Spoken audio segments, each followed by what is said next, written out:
सर्व मस्त आपण मिक्स करून घेऊ. कांदा मस्त आपला नॉर्मली फ्राय झालेला आहे. त्याच्यामध्ये आपण हा टॅमॅटो टाकू.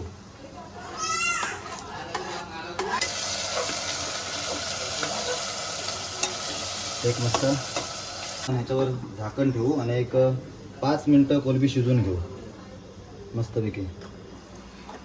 घेतलेला आहे 10% ठेवलेला आहे. डायरेक्ट ह्याच्यामध्ये टाकणार आहोत.